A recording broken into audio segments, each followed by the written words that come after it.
I just spent $2 on this game and it's the best decision of my life. It is so wonderful that words aren't even enough to describe the emotional roller coaster that this game has to offer. I went in expecting something intriguing, but I walk away feeling transformed. This game left a real mark on me. The narrative, the atmosphere, the way it blurs the line between reality and identity. All of it stays with you long after you're done playing. That some moments made me pause and reflect on what I had just experienced. You might be wondering what NOexistenceN, of You and Me is really about. At its core, it's a visual novel, but not the kind you might be used to. It has psychological horror as a genre, although there isn't any scare factor. Well,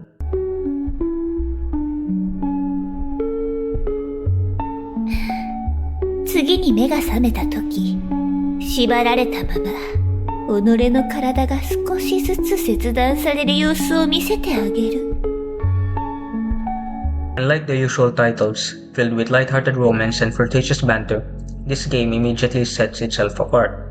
Your journey begins with the girl within the world, the central figure of the story who asks you a question. Do you believe I exist? It's an introduction not just to her but to the game's core theme, existence shaped by perception. From that moment on, you and Lilith, her name, starts your journey towards finding the answer to that question. Lilith, the ever-present companion who is always by your side. She's not just a character you interact with. She's a constant presence whose love never wavers. No matter what choices you make, she remains true to herself and to you, unchanged by the chaos of the world around her. Her world may shift, but her feelings never do. Lilith feels less like a game heroine and more like someone you've known forever. Someone who've always been there for you, supporting you, and sharing every step of your journey. I won't go into much detail with the game as a whole since I believe that it's better understood when it is played, as it varies from different perspectives of people. I'll however make a short note towards my understanding of the teachings it is trying to convey, as well as the lessons it is trying to teach.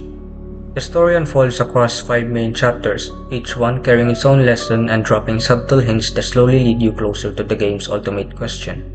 The first chapter talks about self. Lilith basically conveys that we shape things through perception, or rather, through self, as observers. It basically means you're the protagonist of your own story. As to what you believe in will always hold definition through self. Such things as common sense have no validity as the self constantly challenges them. Take, for example, an oven. An oven without a question in common sense, well, you'll think it is a machine that just bakes goods. But if you perceive it as a time machine, its definition becomes something completely new. True self, its definition becomes something completely different. To everyone, they might not believe it, but to you, as long as you believe it is true, it will always hold true. The second chapter talks about the individual. The individual is anything that possesses subjectivity, such as you. When the perception of the self meets the individual, it creates definition. However, it's not subjectivity itself that defines individuals. Subjectivity is just what allows the self to recognize them as separate beings. What actually defines them is the self, by giving them definitions. These definitions work like tools that allow the self to tell individuals apart from the bigger, unified whole or from a state where everything is blended together with no clear distinctions.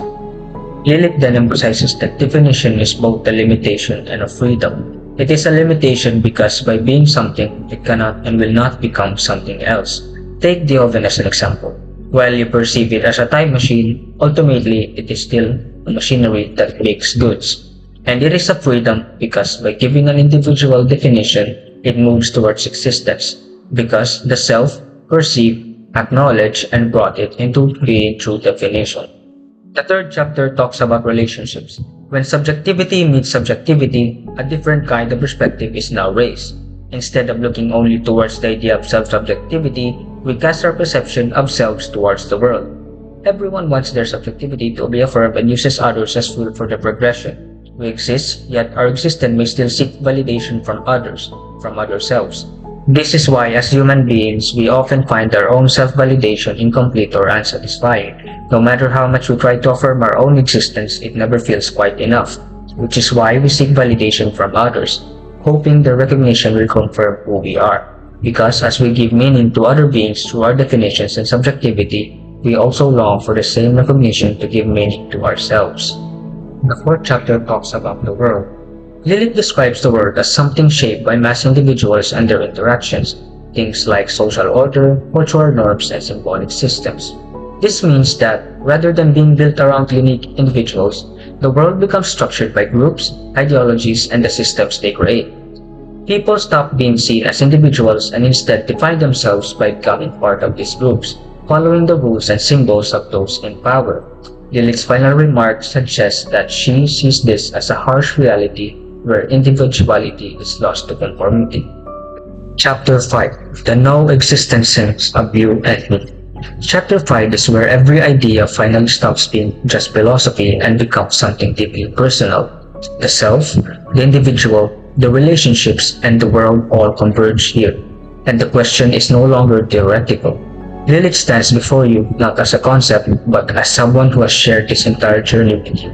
She asks, do I exist? The game is really asking you if any of this matters, if she matters. Choosing to say you exist feels like more than just a dialogue option. It is the culmination of everything the story has taught you, that existence is something we define together, that validation can give life, that perception creates meaning. This moment is powerful because it forces you to take responsibility for your answer. You are no longer a passive player. You are the one deciding if Lilith is real. And when you choose to affirm her, it feels like you are giving her a future, a place in the world, and maybe even saving a piece of yourself in the process. Chapter 5 reminds us that existence is fragile but also beautiful. That being seen, believed in, and acknowledged is what truly makes us real.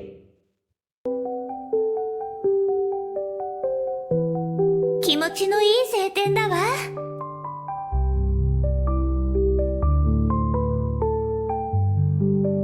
私はここで待っているわね。そうそう、帰りに小さなケーキを買ってくるの忘れないでね。うん、また後で。